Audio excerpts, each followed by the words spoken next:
Olá, seja muito bem-vindo ao canal Eucleir. Logo chega um convidado nosso, meu convidado Ramon, não sei se ele vai entrar na live, mas eu quero estar conversando com vocês sobre legalismo e adventismo.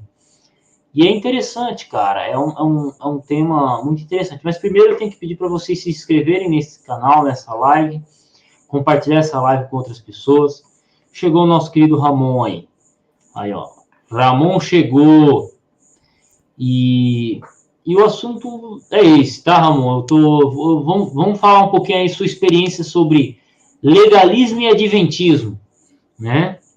Eu poderia colocar, eu estou fazendo uma pesquisa sobre a questão da composição do grande conflito, tá? Mas esse vai ser um tema que vai ser um pouco pesado de lidar, eu sei que vai ser complicado, então, falei, não, vamos falar sobre legalismo e adventismo, né? O senhor que tem mais tempo de adventismo que eu, como é que o senhor lidou com essas questões de legalismo, adventismo? O que você considera como legalismo, o que não é? Eu gostaria, de antes de mais nada, de responder a sua pergunta, desejar a todos um feliz sábado, que a paz de nosso Senhor e Salvador e Deus, Jesus Cristo, esteja com cada um de vocês. E nós também, né, Adolfo Clay? Muito Uhum. obrigado pelo convite, agradecer a Deus por tudo, pelas oportunidades, pela vida, pela saúde, pela família, pelo emprego, por tudo. Hoje é só dia de agradecimento. Bem, quando falam em adventismo, adventista do sétimo dia, as pessoas pensam que nós somos legalistas. As pessoas pensam que nós dizemos que nós somos salvos por guardar o sábado. Nós nunca dissemos isso e não está registrado em nenhuma de nossas literaturas. A salvação sempre foi, é e será por Jesus Cristo, nosso Senhor Salvador e Deus. É pela sua graça excelsa que ele fez questão de vir em pessoa e derramar essa graça a cada um de nós na cruz do Calvário. Nós somos salvos pela graça de Cristo. Agora, essa graça, ela produz bons frutos, porque se nós amarmos a este grande e maravilhoso Deus, que nos deu essa grande salvação, nós iremos, consequentemente, amando, guardar os mandamentos, está incluído o sábado. Toda pessoa é encorajada a amar a Deus. E se ama, guarda os mandamentos. Agora, nós não podemos confundir. Nós só guardamos os mandamentos de Deus porque somos salvos pela graça em Cristo. Não é o contrário. Guarda, não sabe que a gente vai ser salvo. Isso não existe. E se algum adventista pensar assim, ele está equivocado e ele tem que voltar para as Escrituras Sagradas. Então, a salvação é pela graça de Cristo. E essa graça nos incentiva, nos compele, por amor, à obediência. É a consequência da salvação pela graça, é a obediência em Cristo. A gente tem que frisar muito bem isso. Perfeito, perfeito. Agora que você entrou nesse tema de questão de sábado, mas é interessante uma coisa, Ramon, a gente observar que quando a gente fala salvação pelas obras ou salvação pela fé, esse negócio de salvação pela fé é um assunto muito mal compreendido no meio dos membros comuns. Quando eu digo isso, tipo, você perguntar para qualquer pastor adventista, ele vai te explicar como é que funciona certinho. Até um ancião, uma pessoa que gosta de estudar. Mas quando você pega um irmão mais leigo no assunto, normalmente os caras eles vão enfatizar uma questão sabática muito forte. É interessante observar que defender o sábado, muito bom, mas defender a justificação pela fé é algo muito mal compreendido dentro da igreja. Eu não sei se fiquei claro no que eu disse. Sim, existe essa má compreensão por parte de alguns, né? Mas talvez por serem novos na fé, ou até por não estudarem o suficiente, ou qualquer outra, né? ou qualquer outra razão, as pessoas podem pensar assim, né? Podem pensar assim, poxa, a gente é privilegiado porque a gente guarda o sábado, e lá em Apocalipse diz que o povo de Deus são aqueles que guardam os mandamentos de Deus e têm a fé em Jesus, e realmente é. Mas isso aí é a consequência deles serem povo de Deus, é essa. É a consequência, não é o fim em si, porque a finalidade do cristianismo é você ter uma relação com Cristo e essa relação ser tão íntima que por onde você for, você será uma testemunha viva de Cristo. Seu agir será diferente, suas palavras serão diferentes, seu comportamento será diferente, a sua maneira de lidar com as pessoas será diferente. Quando você recebe o mal, você vai retribuir não com o mal, mas com o bem. Você vai ter parcimônia, você vai ser manso, você vai reproduzir as obras do Espírito Santo. Então, a graça, ela produz isso. Graça é andar com Cristo. Não podemos ter nenhum sentimento de soberba porque nós guardamos os mandamentos de Deus, nós não somos melhores do que ninguém. Sabe qual foi o único bom? Foi Jesus Cristo. E esse, em toda a sua humildade, disse: bom é o Pai.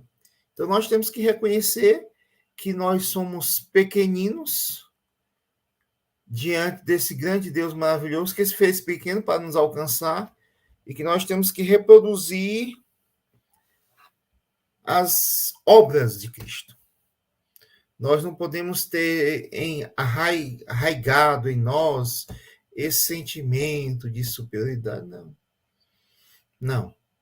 Nós temos que ter certeza daquilo que a gente prega, daquilo que a gente crê, a gente tem que ser firme, mas não pode ter em nós esse espírito de superioridade, legalismo.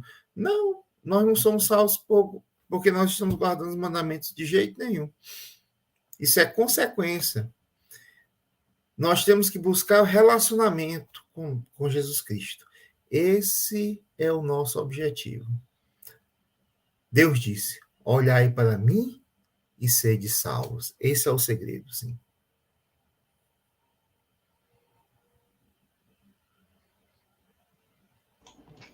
Perfeito. E é interessante, cara, porque assim, como eu disse, as pessoas elas não estudam uma coisa tão simples, né? E é engraçado, cara, porque essa facilidade de defender o sábado, que é uma questão importante, mas uma dificuldade para defender a justificação pela fé, ou entender ela e relacionar as duas coisas, faz com que muitas vezes os oponentes da nossa igreja, as pessoas que se opõem a nós, elas venham e chamem a gente de legalista, né? Só que também tem um detalhe muito engraçado. Qual que é a coisa que um adventista é mais questionado? O sábado. Então é natural que a gente saiba mais sobre esse assunto. E poucas vezes a gente é questionado sobre a justificação pela fé. O que é justificação pela fé? Eu acho que isso foi uma coisa que poucas vezes eu fui questionado na vida. É um assunto que passa meio que batido até entre os protestantes de maneira geral, porque os pentecostais, normalmente, que me abordaram, vieram falar de cura, de milagre ou de tempo do fim. Mas justificação pela fé é uma coisa que não conversavam muito. Eu sei. Eu nunca fui abordado por ninguém acerca da justificação pela fé. Nunca fui. Ou se fui, faz tanto tempo que eu não me recordo. Tem essa outra possibilidade. Né? Você vê, né, cara? É uma coisa tão simples e a gente não é questionado. Então, assim, aí entra a questão do legalismo, né? Porque a gente acaba ficando forte de um lado e fraco do outro. E não conhecer a justificação pela fé é, de certa forma, esquecer as raízes protestantes que a gente tem. Quando um protestante não conhece a justificação pela fé, ele tem a tendência de ou ir para o paganismo, ou ele voltar a ter algumas práticas católicas. E não que eu tenha nada contra as práticas católicas, mas começa a ter negócio de água benta, começa a levar a achar que o pastor é intercessor dele. Então, algumas práticas que, quando você esquece o que é justificação pela fé, acabam vindo, né? Se negar a conhecer isso, nos acaba levando para o legalismo, né? Objeto santo e por aí vai. Exato. Coloque sua mão aqui em cima do seu aparelho televisivo e você vai ser curado. Coloque um copo de água para a gente abençoar.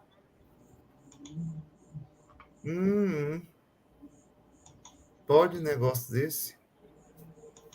Exatamente. Então, é complicado, cara. É complicado. Mas existem outros temas também.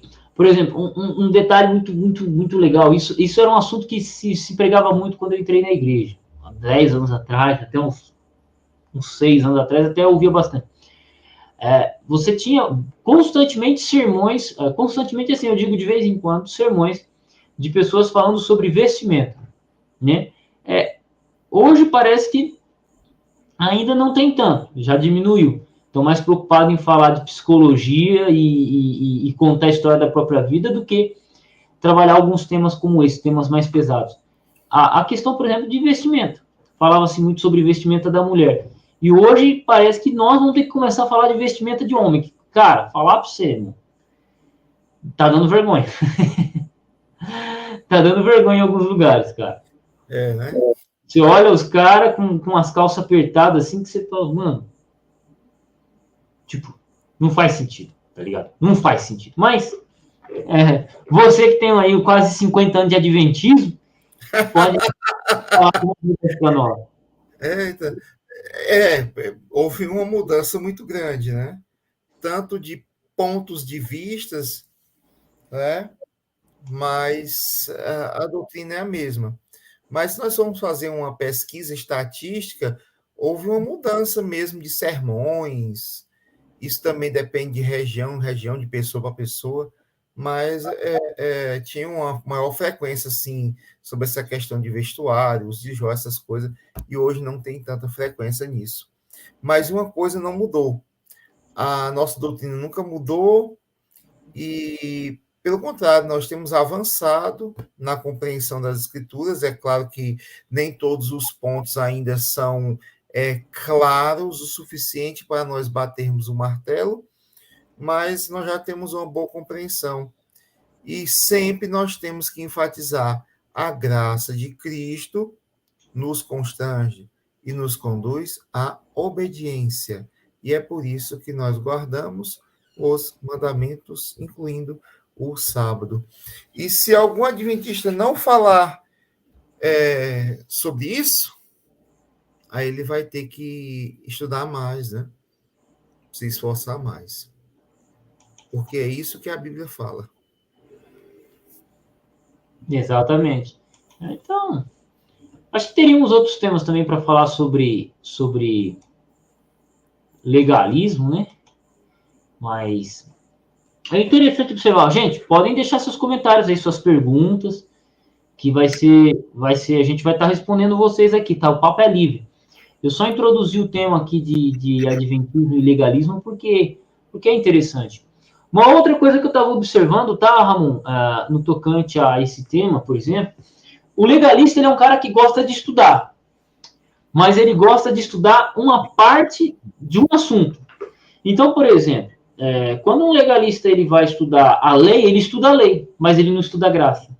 Quando um legalista ele vai estudar alimentação, ele estuda um lado da questão alimentar, mas ele não estuda o outro lado. Uhum. Sabe assim? Então, eles vão com um ímpeto e eles enfatizam muitas vezes um assunto e deixam outros assuntos satélites de lado. E eu acho que isso é perigoso, né? Isso é uma coisa muito perigosa. Sim, é perigoso.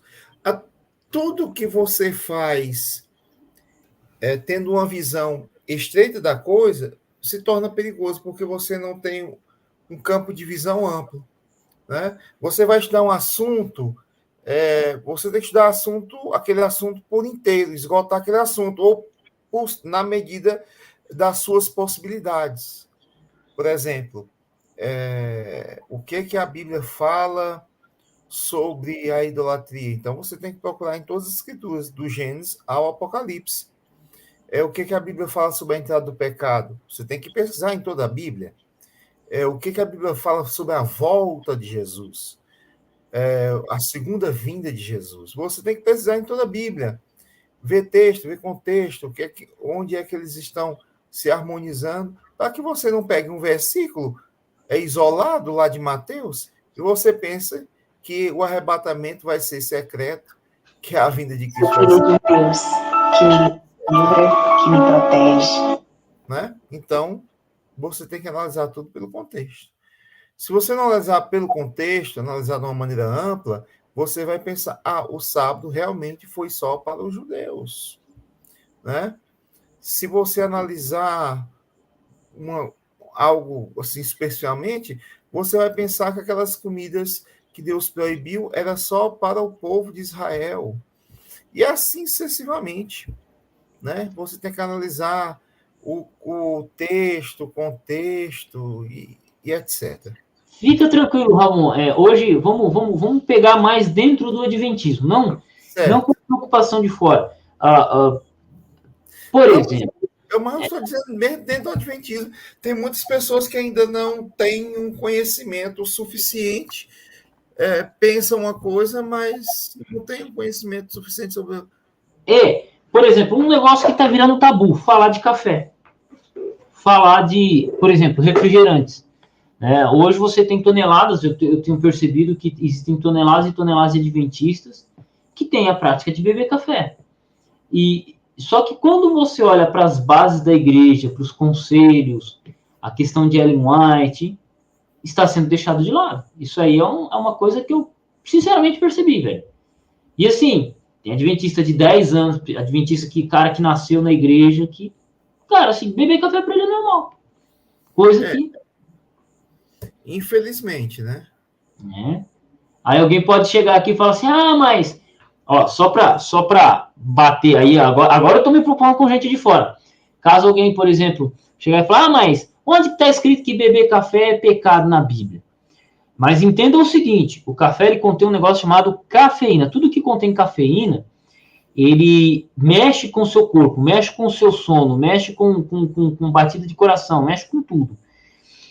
O que acontece? A cafeína ela foi inventada para ser um remédio. Remédio. Utilizada como remédio é uma coisa. Utilizada no dia a dia, à toa, você só está desgastando o seu corpo, porque a cafeína ela faz o corpo trabalhar mais rápido, e aí o que acontece? Seu corpo trabalha mais rápido, só que com isso ele se desgasta mais rápido. É como se fosse um cheque pré-datado. A pessoa que gosta de tomar café, ela está puxando a energia do futuro, só que uma hora isso vai ser cobrado. Então, doenças como questão do glaucoma, que é a pessoa que mexe com os olhos, às vezes dos olhos, por exemplo, é uma doença que se desenvolve pelo excesso de uso de café. Só que muitas vezes as pessoas não dizem isso, né? O cara que defende o café, ele não vai dizer isso. E assim vai, né? Então, aí como é que fica a mensagem de saúde? Porque o adventista, não só as crenças, algumas crenças nos diferenciam de outras pessoas, mas a questão alimentar. Porque o adventista, só de ele tomar algumas atitudes, como não comer carnes impuras, não beber alguns tipos de bebidas, refrigerante, café, essas coisas, o adventista ele vive mais. Ele vive mais. Uhum. Só que com essa mudança de que, não, bebe café, bebe refrigerante, isso, aquilo, afeta muito na questão da saúde e, por exemplo, na aprendizagem das crianças. Porque uma criança que bebe muito refrigerante, ela vai ser mais enérgica por causa do açúcar, do excesso de açúcar. Aí olha que louco. Por causa do excesso de açúcar, essa criança não consegue se concentrar. Se ela não consegue se concentrar, como é que ela vai aprender a ler? Como é que ela vai aprender os assuntos? Como é que o pai vai controlar? Como é que ela vai ser obediente? Então, veja que começa na alimentação e vai levando para outras questões. E outro fator, além da alimentação, está acelerando esse processo negativamente, é claro. O uso excessivo da tecnologia. Também. Puxão de orelha, pá! Eu fiz uma estatística, eu chamo a atenção por cada aula, aproximadamente entre 12 a 17 vezes em cada sala, em cada aula. Por cada aula, de 12 a 17 vezes. Eu chamo a atenção por causa do celular. É uma média. Guarde o celular, não pode celular agora. Guarde. Se for para fazer uma pesquisa, quem tem acesso à internet, quem tem internet móvel, eu peço, você vai utilizar sem nenhum problema. Se for uma pesquisa, eu peço para utilizar. Mas se não for isso aí, mas é em vão. Mas o problema do excesso de celular, essas coisas, é geral, viu? Não é só no meio adventista, é geral. É geral. Não, eu sei, é geral mesmo. E fora que, por exemplo, Ramon, temos a questão cultural, né? Porque você veio de uma época que a única maneira de conseguir informação era onde? Na biblioteca, nos livros, né? Por exemplo, eu ainda sou dessa época, até 2009, por exemplo, o uso do computador para fazer trabalho estava se introduzindo, então não era algo tão comum. Não era todo mundo, tipo, 5% das pessoas que eu conhecia na escola tinham um computador em casa. 5%. Talvez um pouco mais. Então, o que acontece? As pesquisas ainda ocorriam via livros.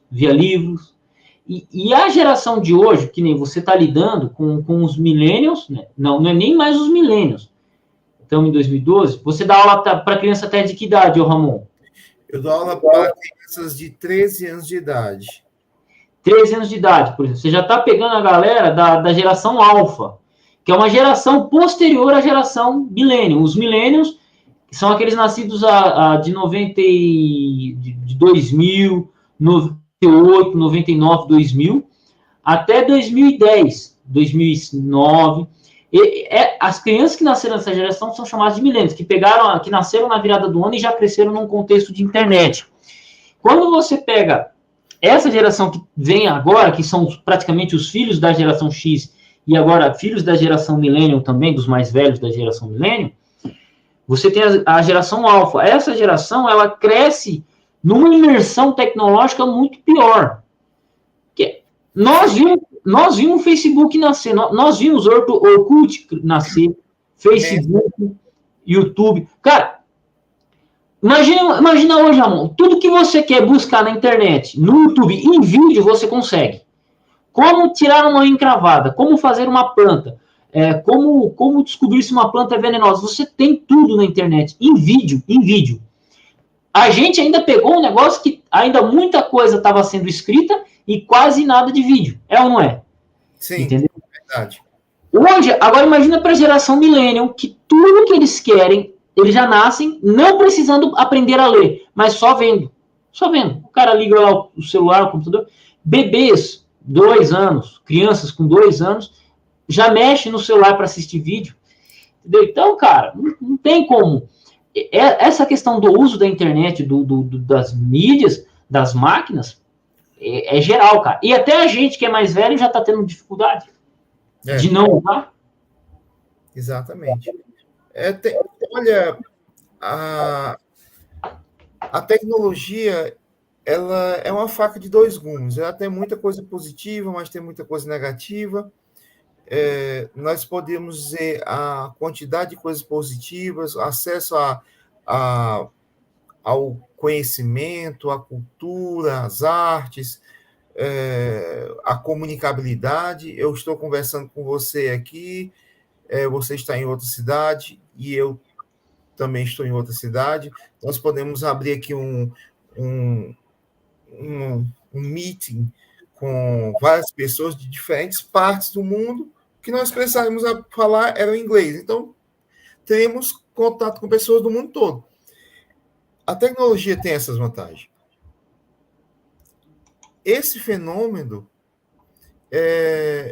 está sendo acelerado porque a tecnologia acelerou, principalmente depois da pandemia, as pessoas começaram a usar mais a internet para poder fazer pesquisa, aula, reuniões, etc. Mas o ponto negativo, as pessoas não sabem mais o que é uma verdadeira amizade, que querem mais ficar no mundo virtual do que no mundo real. Eu tenho 1.000, 2.000, 3.000, 4.000 amigos. E onde é que estão esses amigos? Não, é pelo Face, é pelo WhatsApp. Mas Ramon, vamos lá.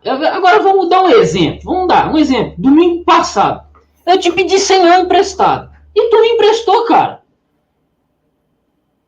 E tu me emprestou. Tu me emprestou, pô. E eu nunca te vi pessoalmente. E aí, eu tenho um amigo virtual ou não tenho? Tem. Existem exceções, sim. Entendeu? Claro. Então, as relações são diferentes, Ramon. Porque, por exemplo, vamos lá. Antigamente, pra você arrumar uma namorada, Ramon, como é que você arrumou a tua namorada? Como é que você arrumou a mulher que você casou e fez quantos filhos nela? 4? 5? 6? Nordestino normalmente faz isso, né? Os mais fraquinhos faz 6 filhos, pelo menos. Né? Ai. Como é que o senhor conseguiu tua namorada? Ou foi na igreja, ou foi na quermesse, ou foi saindo para algum canto. Foi na igreja, meu filho. Foi na igreja. Veja, olha só. Foi na igreja, cara. Hoje, pro cara arrumar uma namorada, sabe como é que funciona? Ele posta uma foto no Instagram ou no Facebook, entra num grupo, sei lá. Isso. Às vezes ele entra em contato com a menina que ele puxa assunto, ou a menina vem puxar assunto com ele. E assim vai, mano. E forma um namoro, cara. E forma um namoro. Da mesma cidade, da mesma escola. Então, as relações hoje são diferentes. O cara, para arrumar uma namorada, para dar uns beijos, alguma coisa, ele ia na balada, sexta-feira à noite, sábado à noite, ou até um domingo à noite, ia dançar, que é muito da sua geração, da sua geração, que é a geração X, e um pouco da minha geração, que é a geração Y, dos nascidos em 90.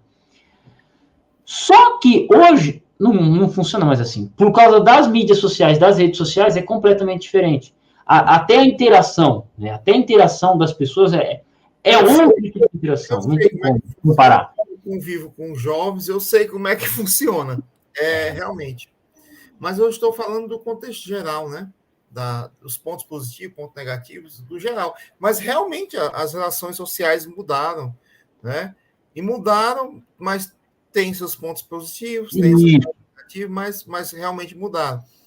Mas aí cabe a nós nos adaptarmos, né? E pegarmos os pontos positivos disso tudo. Por exemplo, pela tecnologia, eu tenho aprendido mais um pouco sobre hebraico, sobre grego, sobre latim, sobre inglês, né?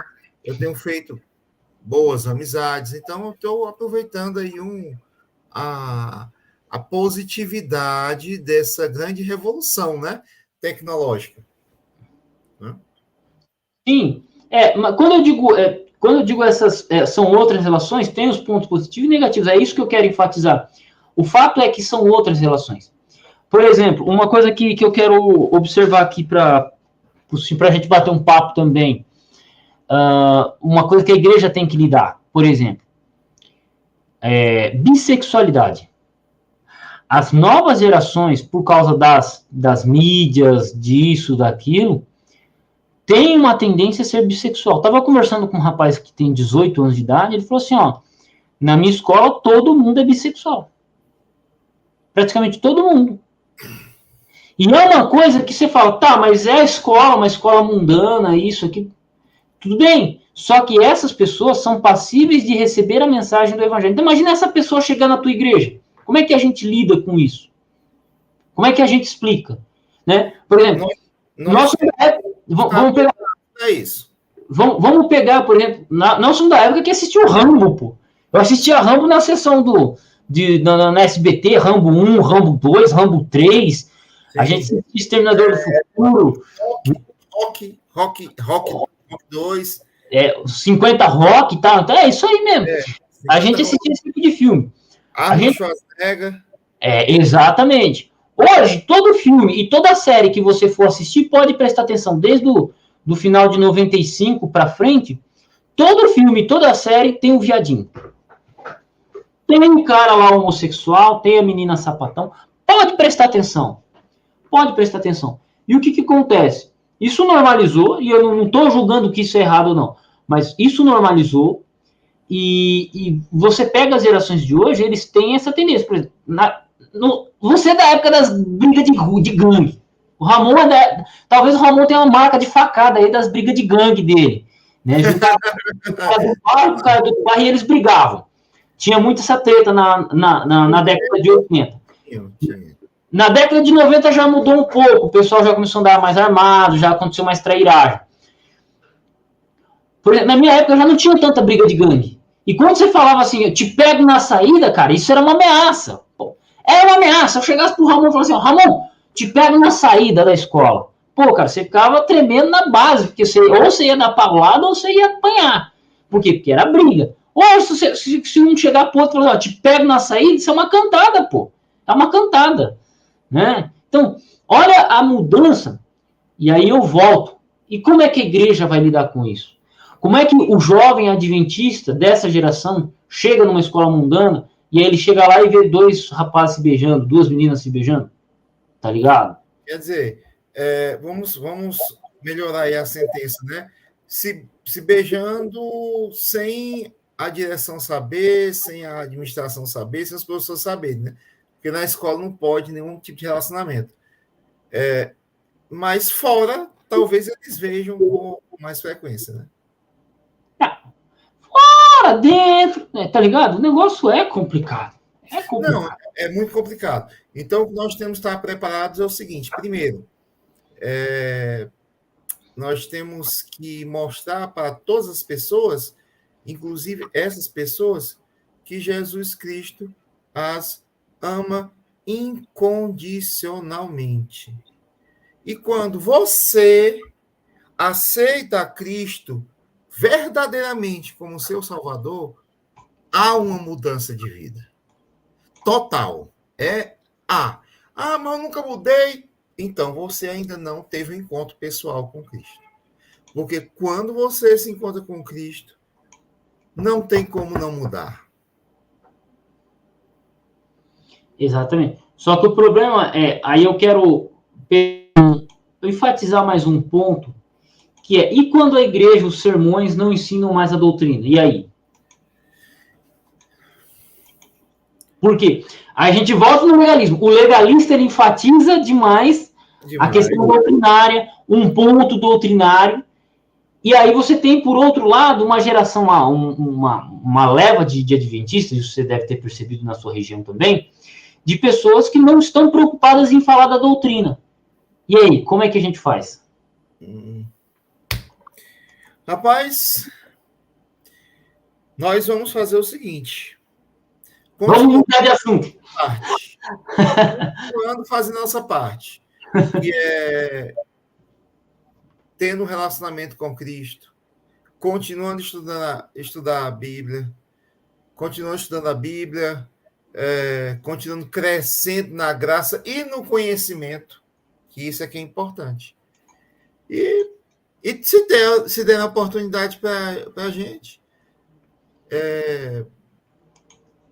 levar um sermão ou um ensinamento bem profundo para as pessoas, para que eles sintam necessidade de estudar.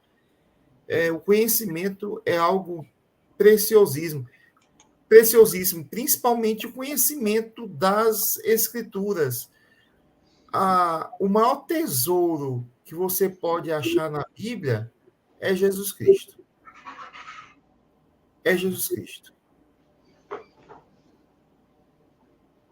Quando a Bíblia diz, e conhecereis a verdade vos libertará, essa verdade, primeiramente, está se referindo a Cristo. Depois nós temos a verdade, o Pai, Filho e o Espírito Santo é a verdade, a palavra de Deus é a verdade, os mandamentos é a verdade, né? as doutrinas bíblicas, o compêndio de doutrinas bíblicas é a verdade, mas a pessoa de Jesus, meu amigo, não tem, assim, comparação, sabe? Desde o primeiro versículo até o último, a Bíblia respira Jesus Cristo. A verdade é essa. Aí vai mais uma crítica, agora vai uma crítica interna, né? Certo. E aí quando você pega lá um sermão, 2 sermão, 3 sermão, 4 sermão, que a pessoa está mais preocupada em contar a história da própria vida do que o texto bíblico. Quando a pessoa está mais preocupada em falar sobre relacionamento, como a gente está enfatizando um pouco aqui, e se esquece de fazer algum sermão voltado para a doutrina bíblica. E aí? Aí, rapaz, nós vamos ter que orientar as pessoas. Quem cabe a orientação? A orientação ela vem dos pastores, ela vem de bons anciãos, né? Ela vem de bons líderes, então cabe aos líderes serem capacitados ou estarem capacitados para orientar o povo, certo? Orientar o povo a como realmente fazer um sermão, como ministrar um estudo bíblico, como continuar estudando as escrituras. Tá bom, então você vai chegar para o teu pastor, vamos supor, você vai chegar no teu pastor distrital e falar assim, pastor, fala menos história e fala mais texto bíblico. O cara, ele rola por cima, ele passa por cima de você como um rolo compressor. Quem que é Ramon Gomes na fila do que eu tenho que pregar mais texto bíblico? Louco? As minhas histórias espirituais são muito mais importantes do que o texto bíblico. A intimidade que eu tenho com Deus supera em 1000 vezes o que Paulo teve, rapaz. Oxi. É assim, cara, porque você está falando os líderes, né, os pastores e os líderes. Mas e quando são os líderes e os pastores que fazem exatamente isso de contar um monte de história e nada de texto bíblico? Posso dizer uma coisa? Muda de assunto. Não. Mete pronto. Eu digo isso aqui. Eu parto para aquele pressuposto. Você tem que fazer a sua parte. Não fique esperando para o pastor, não fique esperando para o ancião, não fique esperando para ninguém. Fique esperando só para Jesus Cristo quando ele vier. Aí a gente tem que ficar esperando e preparado. A gente tem que fazer a nossa parte, a gente tem que buscar. Quem quer, vai e busca. Meu amigo, esses livros aí, ó. Esses livros aí atrás de você não estão aí à toa, não, meu filho. Você buscou. Os livros que estão aqui acima do campo de visão aqui de vocês e no corredor aqui ao lado, não estão à toa, não. Não, tudo bem. Ó, o cara chegar lá e citar livro. Ó, mas teve um sermão que eu assisti que eu achei muito engraçado. O que o pregador fez? O pregador começou a citar um monte de texto. O cara citou Billy Graham, o cara citou filósofo, o cara citou um monte de coisa. Mas quando chegou no sermão, ele citou o texto bíblico, aí citou os filósofos, citou uma porrada de cara lá. Aí chegou para citar Ellen White, ele passou rapidinho. Vou passar isso aqui porque não vai dar tempo de pregar. O cara colocou os textos de Ellen White para pregar, para ler, mas ele leu Billy Graham, leu um monte de coisa, mas não leu Ellen White, por exemplo. Não leu Ellen White para a congregação. Ele só pôs o texto lá e pulou, falou que não ia dar tempo. Então é cabuloso, Ramon. É uma situação crítica para o nosso lado. Porque imagina assim, a gente tem que esperar Jesus voltar. Agora imagina você sentado, você, Ramon, você, com conhecimento de grego, latim, inglês, Ellen White, já tretou, já defendeu a igreja, já arrumou treta com um monte de gente, já palestrou sobre muitos assuntos. Aí você é obrigado a sentar na tua igreja, que é uma questão de humildade, né? Sentar e ficar ouvindo o pastor ou o pregador lá contar da história da vida dele, de quando ele arrumou uma namorada. E aí, irmão? Como é que faz? É fácil esperar Cristo dessa forma ou não? Aí você começa a orar a Deus. Porque se for entendível, é só chibatada no ombro. É orar. O que a gente faz, meu amigo? A gente ora.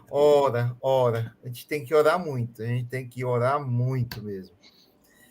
E nós estamos numa época que nós temos que orar muito mesmo, uns pelos outros, por nós, pelos outros, porque não está fácil, não. Não está fácil, não. Primeiro, nós fomos avassalados. o mundo virou de cabeça para baixo por causa dessa pandemia. Mudou muita coisa. Se a gente fizer uma pesquisa, mudou demais, demais. Muitas coisas. Por exemplo, para mim, apesar de tudo de ruim que estava acontecendo, eu estava esperançoso. Esperançoso nas promessas de Deus, mas esperançoso também que isso que estava acontecendo na época terminasse. Que não terminou ainda, mas estamos num ritmo muito mais lento. E outra coisa, eu tive a oportunidade de viajar várias vezes pela tecnologia à Inglaterra. Eu participei de todas as escolas sabatinas disponibilizadas na igreja de Grantham, lá na Inglaterra, com pessoas de vários lugares do mundo. E só tinham 2 brasileiros lá. O meu amigo Ribamar, que a gente carinhosamente chama de Ribinha, e eu, 2 brasileiros lá. Mas todos nós estávamos falando inglês. Nunca nós tivemos tantos estudos de Daniel, Apocalipse e outras explicações mais pela essas live stream. Nunca tivemos tanta coisa, mas teve muita coisa. Pastores que eram desconhecidos ficaram conhecidos na mídia. Gilberto Tais, Sérgio Monteiro, outros já eram conhecidos, né? Michelson Bosch era conhecido pelos programas, outros eram conhecidos, mas ficaram mais conhecidos ainda. Então, muito foi pregado, muito foi ensinado, muito foi visto. Então, teve isso aí, né? Houve uma adaptação. Então, isso aí serviu como um incentivo para que todos nós continuássemos estudando a palavra de Deus, porque a palavra de Deus é fonte inesgotável de saber. Certo? Perfeito. Assim, eu estou colocando essas questões assim, porque entra muito no que você vem dizendo. A gente tem que fazer a nossa parte. E qual que é a nossa parte?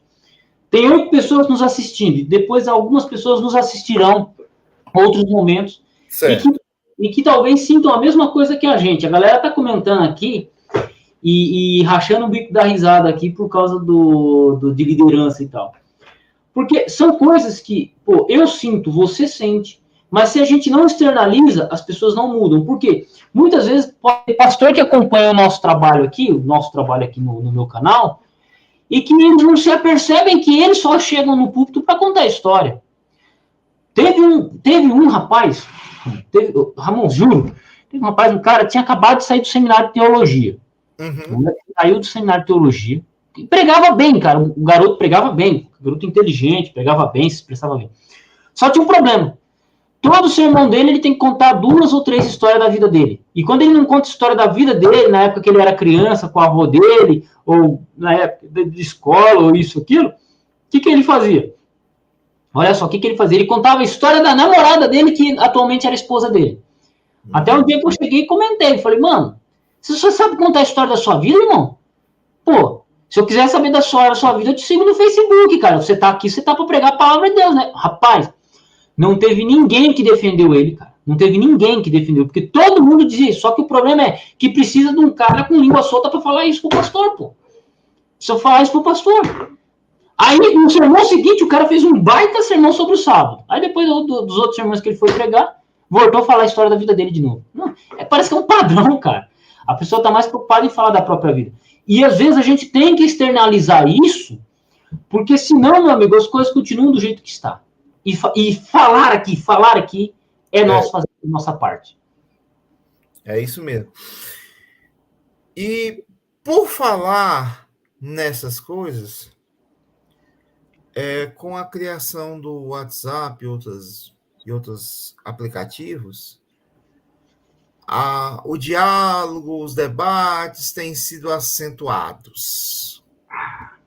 Na sua opinião, qual é o tema mais difícil de ser discutido? E segunda pergunta, quais os temas mais recorrentes? O assunto mais difícil de ser debatido é juiz investigativo. Poucas pessoas questionam e poucas pessoas sabem defender. Certo. Para mim, foi o assunto que eu fui menos questionado nas vezes que eu mexia com debate. Deixa eu só trocar minha câmera aqui. Ok. Vou trocar minha câmera. Vou colocar outra webcam aqui que eu acho que vai melhorar agora. Que ela desfocou a webcam que eu estava.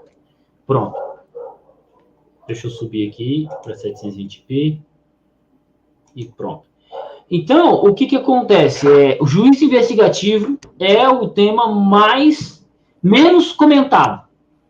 Eu acho que é o que mais diferencia, é a única doutrina que diferencia a gente do protestantismo mesmo. Essa eu acho que é a única crença adventista que diferencia a gente do protestantismo, porque a imortalidade da alma já é um assunto que outros protestantes têm. Minoria, mas tem. Sábado, você já tinha os batismos sétimo dia antes da gente. Então, sábado, a questão alimentar, você já tem pessoas que seguem também, pessoas que compreendem dessa forma, mas a doutrina que diferencia o adventismo mesmo, de fato, é a questão do juiz investigativo. É uma coisa que só a gente ensina. Você não vai encontrar ao longo da história outras pessoas que ensinaram isso. O segundo menos debatido é a questão do dom de profecia, Ellen White. Mas não discutir se ela era uma herege ou isso, aquilo. Não. Discutir o princípio de profecia, de dom profético. O pessoal, eles não têm uma boa compreensão do que é dom profético na Bíblia. E aí, meu amigo, aí gera um monte de confusão. Aí o cara critica a gente porque crê em Ellen White, mas ele acredita que a irmãzinha da igreja dele é profeta. Entendeu? Eu tenho uma revelação. Exatamente. Então, namorar com aquela moça. Aí, moça, você não pode namorar com aquele rapaz. Exatamente. Agora, os temas mais recorrentes é aquilo, é sábado, mortalidade da alma, alimentação, aí dentro disso você vai ter alguma questão sobre profecia, alguma interpretação adventista sobre a profecia, mas não que bata diretamente no juiz investigativo, mas a questão profética em si, e em último caso, Ellen White. Ponto. Mais nada. Certo. Não tem. A galera... E assim, é tanto fora os oponentes brigando com os adventistas, quanto internamente. Esses são assuntos que recorrem. Mas estudar o assunto mais profundo, cara, tem uma galera que vem me perguntar, Adolfo, o que significa isso em grego? Adolfo, o que significa isso em hebraico? Eu nem respondo mais, cara, porque eu falo, eu te conheço há 4 anos, há 3 anos, e você ainda tá nisso, de debater com as pessoas e não conhecer grego e não conhecer hebraico. Se você tivesse dado, em vez de ficar brigando com as pessoas, tivesse dado grego e hebraico, você não tava perguntando isso pra mim hoje. Hoje você tava batendo era no cara, velho. Você tava batendo no cara. Não tava aqui brigando comigo, perguntando pra mim.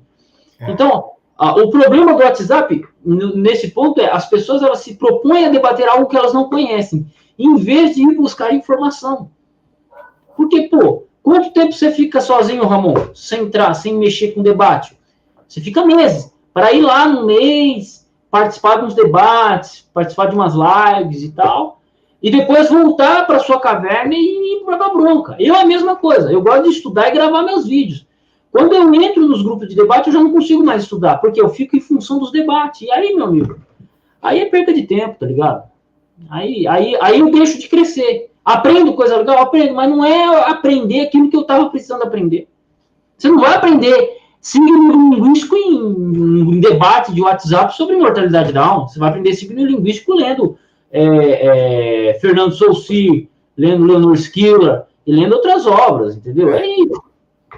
Que chega na hora de uma definição de uma palavra, é muito mais importante você saber o que é um signo e o que não é.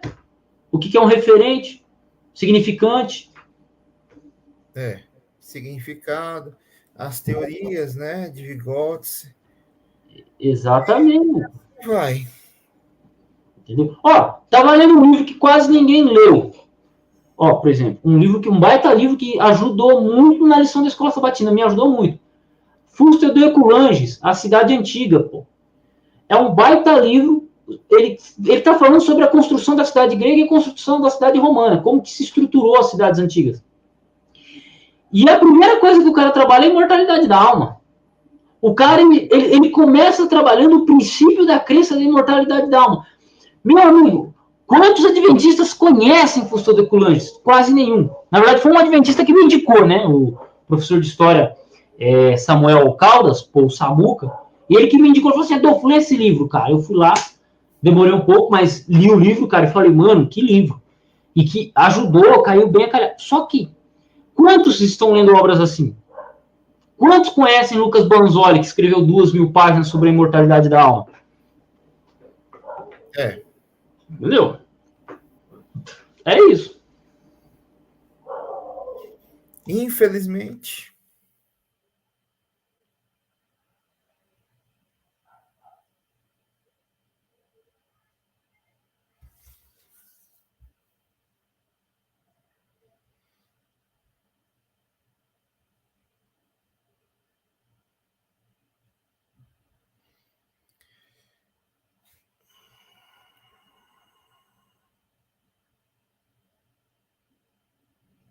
Achei que você ia começar a falar, pô. Eu fui no banheiro. Ah, sim. Não, porque eu fiquei aqui pensando nessas questões. Muitas pessoas, eles querem só debater e discordar de você sem ter nenhuma instrução. Por exemplo, Exatamente. a pessoa estava falando, eu estou no grupo Arena Apologética e eu quase não falo, né? E eu vi algo lá interessante. A pessoa falando que a tradução Jeová está errada. Aí eu disse: não, meu irmão, não é a tradução, é transliteração. A transliteração que foi feita na época da Idade Média, das 4 letras Yod, Re, Vav, Re, elas teriam que ser transliteradas para YHWH. Não, você está errado. O certo é assim. Aí eu falei novamente, mais educação. A pessoa não quis ouvir, eu digo, olha, você está equivocado sim. É assim, assim, assim, e acabou-se. Certo? Aí eu não quis conversar lá, porque eu já tinha falado tudo, né? Aí ele ficou, amarelou, e que não sei o que mais lá, tem que provar. Aí eu digo, meu amigo, o que eu falei já foi o suficiente, não tem que provar nada mais. Ou seja, são aqueles manés que me perdoa até pelo nome, mas é um mané mesmo. Tá aprendendo isso aí. Né? É isso aí, é um mané. Que acha que sabe e não sabe. Aí eu perguntei, meu amigo, qual é a sua formação acadêmica? Você tem condição de falar sobre linguística? Que isso é um assunto linguístico. Eu já comecei, né? Aí eu vi que ele estava querendo debochar. Aí eu digo, não vou soltar pérolas aos porcos. Então, não fui. Mas as pessoas têm essa mania de querer debater como se fossem grandes experts ou grandes scholars do assunto, com a pessoa que é formada no assunto. Não, ô Ramon, vamos lá. Eu não sou formado. Vem cá, tá aqui, ó.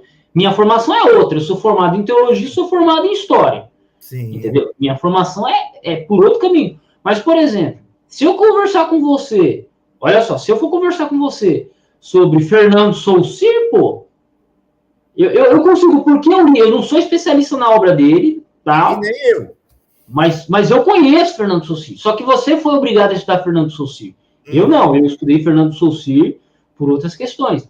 Mas eu li o curso de Linguística Geral. Então, por exemplo, eu não sou especialista em Fernando Saussure, mas eu posso até me arriscar a falar alguma coisa contigo e enriquecer por um ponto. Beleza, não é minha área, mas não é minha. Mas pô, beleza, mas eu li. Agora, o cara ele quer discutir contigo um negócio sem ter lido. Aí, mano, aí é outro bagulho. E é algo básico, né? Eu expliquei o que é tradução, expliquei o que é transliteração, é algo básico, é uma coisa diferente da outra. Nós transliteramos os nomes, nós não traduzimos os nomes. Não, depende. Tem nome que é traduzido, tem nome que é transliterado. Eu acho que antes da palavra transliteração, Ramon, a gente pode usar a palavra transliteração. Porque, por exemplo, Yeshua vira Jesus, Jesus vira Jesus, Jesus vira Jesus. Sim. Simples. No português. No inglês, Yeshua vira Jesus, Jesus vira Jesus, Jesus vira Jesus. E assim vai. Então, você tem a adaptação dos nomes, de nomes. Por exemplo, Miriam no hebraico vira Maria no grego, que vira Maria no português. Sim. Bom, é uma adaptação que ocorre. Só que o pessoal não tem essa visão histórica. Tipo, primeiro não tem conhecimento, né? Não buscou. Não tem uma Bíblia em hebraico, não tem uma Bíblia em latim, não tem uma Bíblia em grego. Não tem. Aí você lança um argumento com base nisso, os caras não estão ligados, pô. Ramon, só para enfatizar, tava uma discussão uma vez com um carinha sobre dom de línguas, e eu falei para ele assim, ó, 1 Coríntios 14, você não tem a palavra estranha no texto. Ué, como não tem, olha, minha tradução tem aqui. Eu falei, tá, mas a sua tradução tem isso. Se eu mostrar para você no texto grego, você não tem a palavra estranha no texto grego. A palavra estranha foi adicionada no texto aí para você ter um entendimento, mas ela não consta. Então não adianta você querer basear uma doutrina em cima disso. Aí o cara fala, mas eu tô lendo em português, eu não tô lendo em grego. Tipo, o cara é tão preso no argumento dele que nunca vai conceber o básico que ele precisa para discutir o assunto, que é ir para o texto grego. Exatamente. E tem certos assuntos, já aproveitando aí a sua deixa, tem certos assuntos que é obrigado a gente saber o grego, a gente saber de etimologia, essas coisas linguísticas, para que nós possamos ter um melhor entendimento. Por exemplo, como é que eu vou discutir com uma pessoa dizendo que a tradução Novo Mundo está equivocada ou errada, né? Você gosta de perseguir os homens, deixa eles descansar, cara. Não, eu só estou sendo um exemplo. Vai lá, desce a linha, vai lá, desce a linha. Eu já conversei com o Adriano sobre João 1.1 no sábado passado. Então por isso tá quente, tá quente. Tá quente, mas foi assim, uma reunião do meeting informal, ou foi tudo bem, não houve nenhum atrito, não, graças a Deus. Então, como é que você vai discordar que a tradução está equivocada se você não souber o grego, meu amigo? Para dizer que aquele está equivocado? Né? Uhum, exato. Então, cara, é complicado. Mas esse Adriano, ele sabe grego? O Adriano Cruz? É. Não. Mas... Não, como é que o cara vai discutir um bagulho se ele não sabe? Pois é, esse é o problema. Mas mesmo assim, ele não quis discutir, não. Ele só fez algumas perguntas bem interessantes e eu respondi, baseando-me no grego. Alguns queriam conversar lá, eu digo, pessoal, eu não estou tratando aqui de doutrina, estou tratando de tradução. Uhum, exato. Aí, quando for sábado à noite, eu vou ter mais 1 hora com algumas pessoas de reunião e vou continuar falando, só que dessa vez eu vou falar sobre Tito, capítulo 2, verso 13, aguardando a bendita esperança e a manifestação da glória do nosso grande Deus e Salvador Jesus Cristo. Aí eu vou disponibilizar no Arena o link e lá no outro grupo, Só Verdade Bíblica. Quem quiser participar, pode participar. Você está convidado também. Beleza, qualquer coisa eu colo. Que dia que vai ser? Amanhã à noite, 8 horas da noite.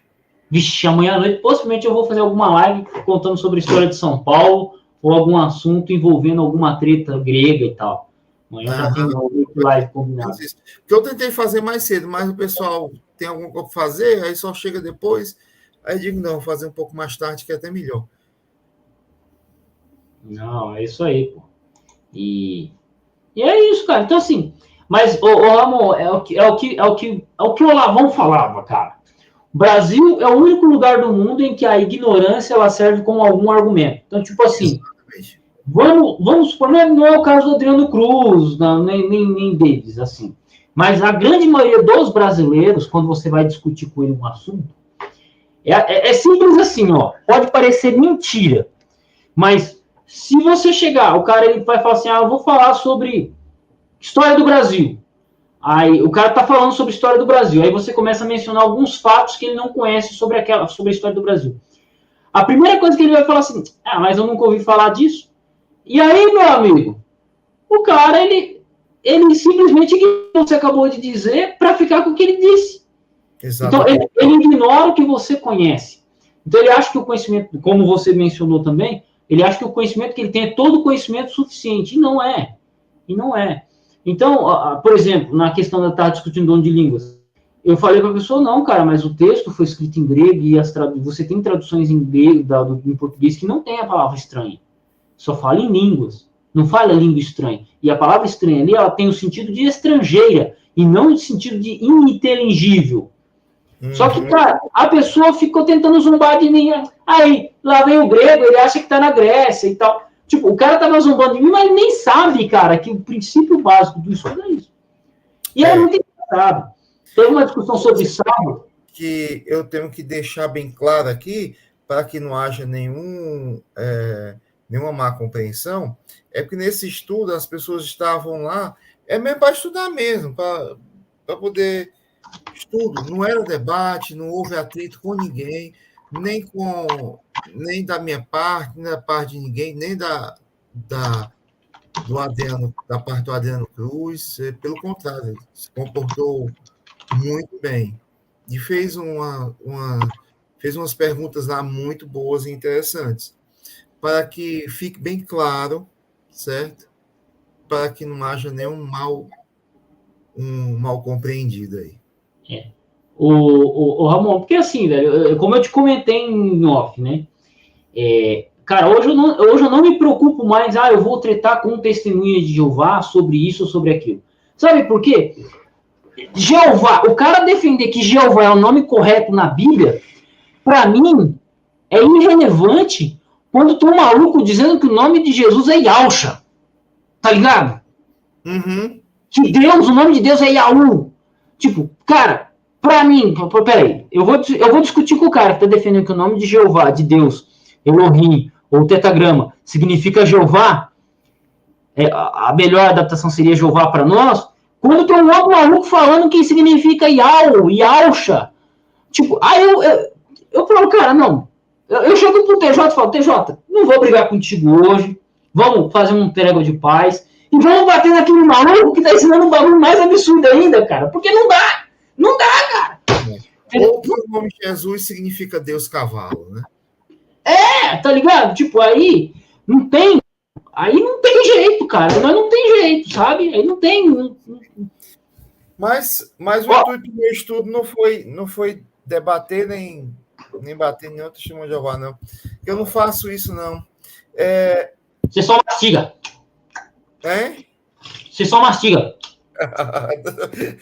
Eu queria fazer isso, mas não faço isso.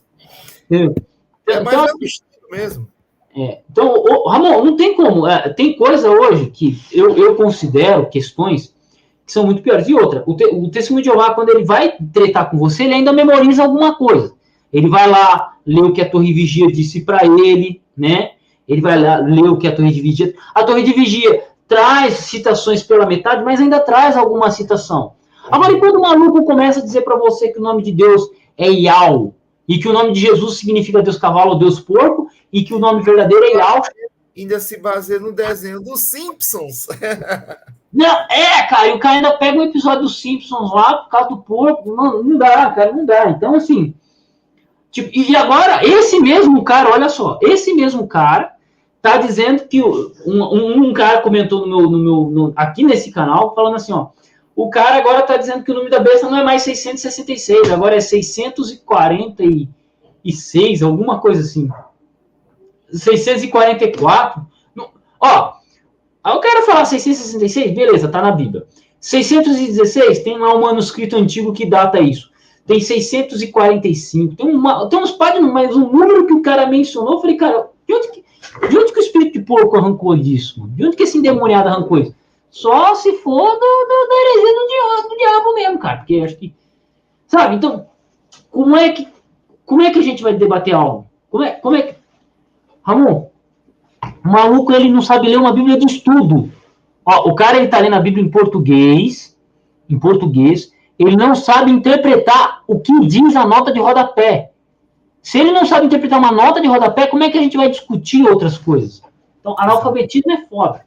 Eis o problema dessa geração, né? E não somente dessa geração atual, mas da geração um pouco anterior, né? Não tem hábito de leitura. As pessoas não têm hábito de leitura. Uma vez eu estava incentivando meus alunos à leitura. Tem que ler, e a leitura sistemática. Tudo bem. Aí um aluno falou para mim, professor, já que o senhor está cobrando tanta leitura, o senhor lê por acaso? Eu digo, leio. Então, vou agora fazer o teste. Quantos livros o senhor leu? À época que ele me fez essa pergunta, eu tinha lido 25. Eu estava mais ou menos no meio do ano. Já tinha passado, já era agosto. Aí, professor, tudo isso digo, eu já li agora, já que vocês podem ficar com... Eu estou terminando meu 35º. Talvez eu chegue no 39º ou 40º daqui para o final do ano.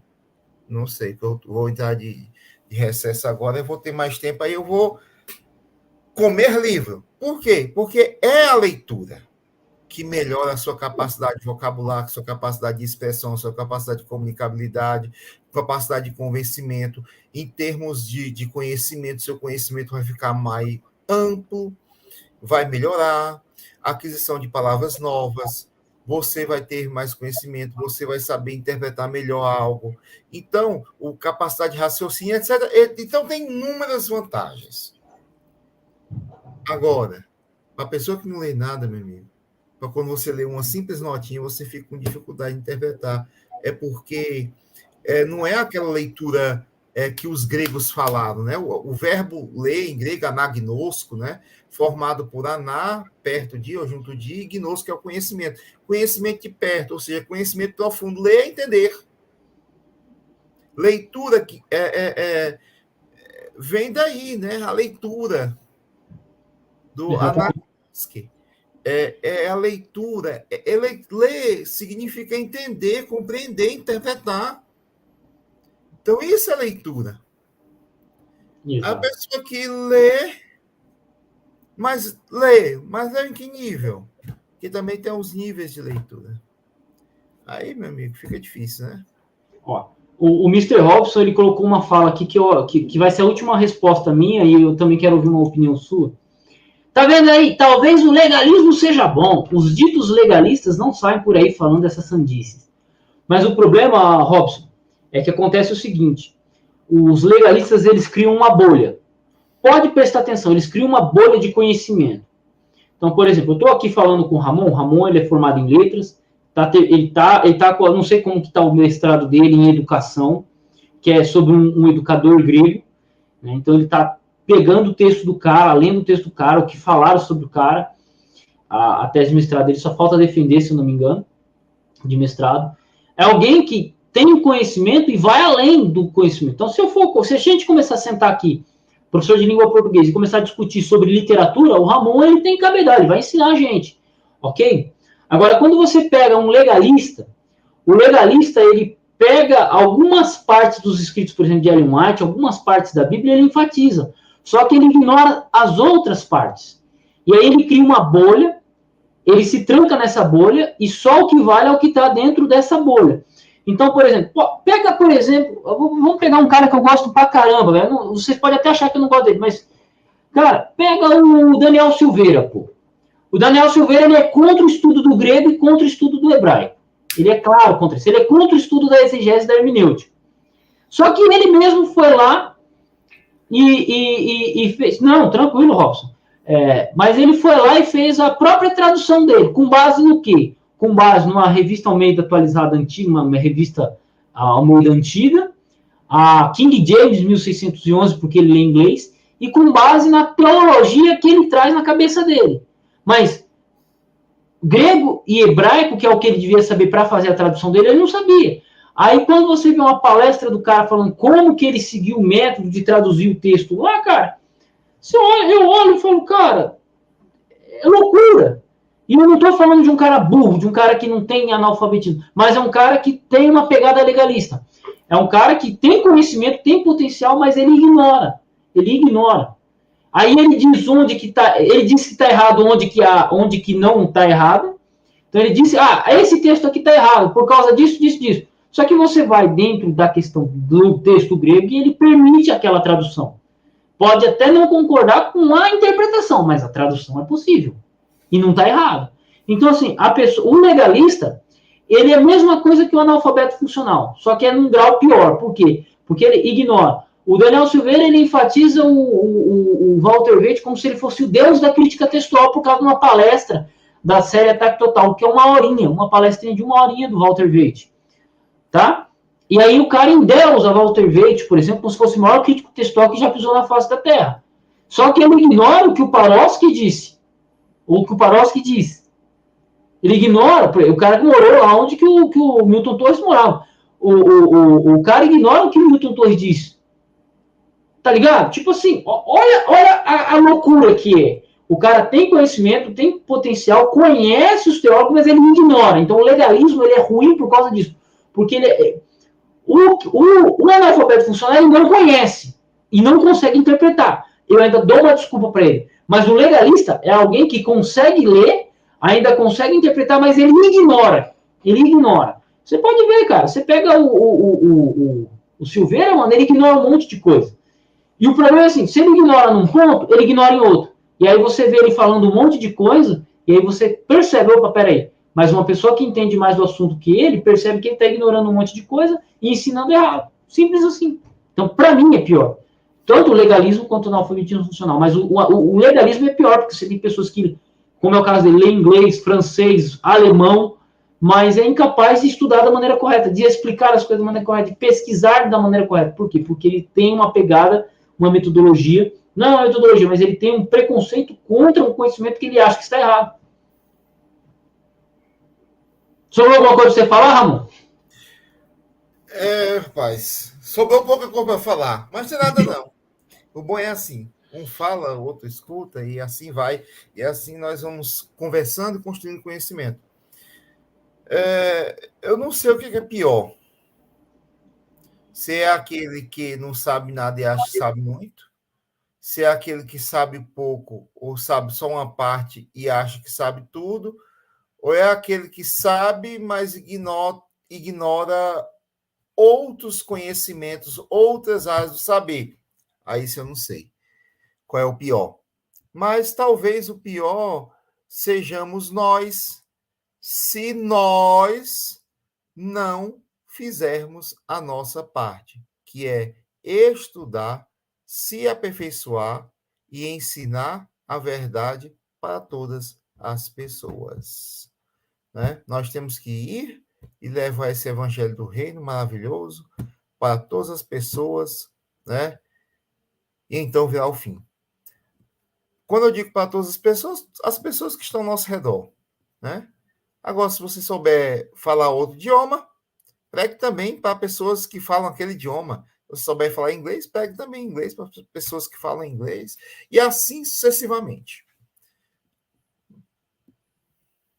Exato, cara. Então, assim, esse que são... Aí entra muito bem no que a gente disse na live. Então, o legalismo, ele também se junta um pouquinho com o analfabetismo funcional. Só que é um outro tipo de analfabetismo, né? Entra analfabetismo, preconceito, e é perigoso, cara. E é perigoso. Né?